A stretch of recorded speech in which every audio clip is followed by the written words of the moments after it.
और नई दिल्ली स्थित प्रधानमंत्री संग्रहालय में प्रधानमंत्री नरेंद्र मोदी गैलरी आज से आम लोगों के लिए खुल रही है। ये गैलरी भारत की सबसे आधुनिक गैलरियों में से एक है, जिसका कल राष्ट्रपति ने उद्घाटन किया था।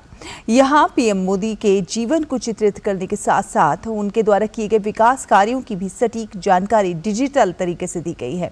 पीएम मोदी गैलरी के विषय पर हमारे संवाददाता ओपी यादव ने बात की है प्रधानमंत्री संग्रहालय एवं पुस्तकालय की कार्यकारी परिषद के उपाध्यक्ष ए सूर्यप्रकाश से। नई दिल्ली स्थित प्रधानमंत्री संग्रहालय में राष्ट्रपति द्रौपदी मुर्मू ने प्रधानमंत्री मोदी से जुड़ी गैलरी का शुभारंभ किया। इस गैलरी की डिजाइनिंग और इसको बनाने के पीछे जो महत्वपूर्ण भूमिका रही वो प्रधानमंत्री संग्रहालय और लाइब्रेरी परिषद के कार्यकारी उपाध्यक्ष ए सूर्यप्रकाश जी की रही। अभी वो इस विषय पर बात करने के लिए हमारे साथ मौजूद है। इसकी मुख्य बातें क्या है? हमारे आदरणीय प्रेसिडेंट आए थे और उन्होंने देखा और इसके बाद कल से ये पब्लिक के लिए खुला रहेगा। ये पिछले 10 साल में हर एक क्षेत्र में जो प्रगति हुआ है, जो कार्य हुआ है, ये सब आपको ये देखने को मिलता है। ये आज़ादी के बाद ये 75 साल जो है इसकी कहानी, ये सफ़र जो है देश का, ये जब तक हम मोदी जी की गैलरी नहीं बने वो थोड़ा अधूरी रह गया था। तो अब मैं समझता हूँ इट इज़ नाउ कंप्लीट। लोग इसको देखना चाहिए, समझना चाहिए। जैसे ये लोग जो परिवार गरीब रेखा के नीचे जो परिवार है उनके लिए बहुत सारे स्कीम्स इम्प्लीमेंट हुए हैं पिछले 10 साल में। जैसे वो एलपीजी कनेक्शन, 10 करोड़ परिवारों को एलपीजी कनेक्शन दिया गया है। और ये पानी का व्यवस्था घर में, पाइप्ड वाटर, ये करीब 14 करोड़ घरों को दिया है।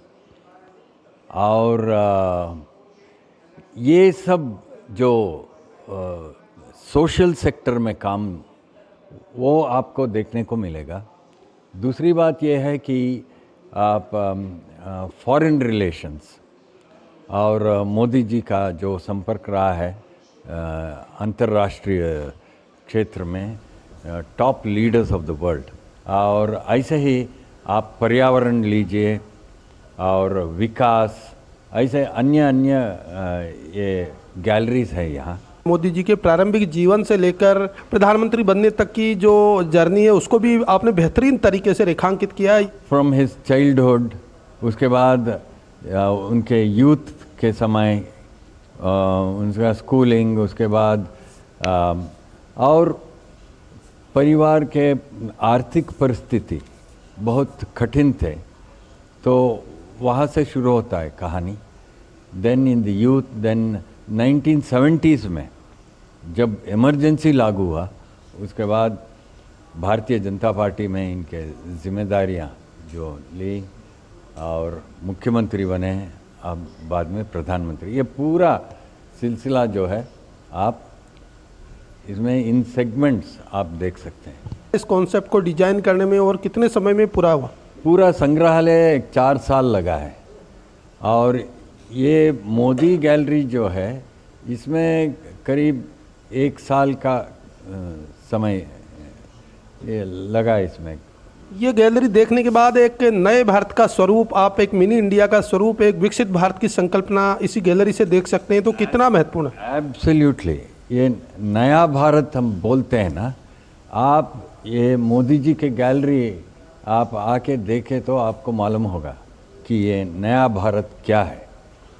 तो ये थे प्रधानमंत्री संग्रहालय और लाइब्रेरी की कार्यकारी परिषद के उपाध्यक्ष ए सूर्यप्रकाश, जिनका मानना है कि प्रधानमंत्री मोदी की इस गैलरी में एक और जहां नए भारत की संकल्पना का जीवंत प्रतिरूप आप देख सकते हैं, वहीं दूसरी ओर एक सामान्य यानी साधारण व्यक्ति से असाधारण व्यक्तित्व बनने की जर्नी के साथ साथ समाज और राष्ट्र के विकास के लिए उनके द्वारा किए गए अनुकरणीय कार्यों को आप जीवंत भी यहाँ देख सकते हैं।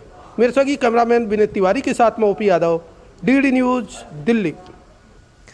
और बात करें सर्दी की, तो पूरा उत्तर भारत इस समय भीषण ठंड की चपेट में है। शीतलहर और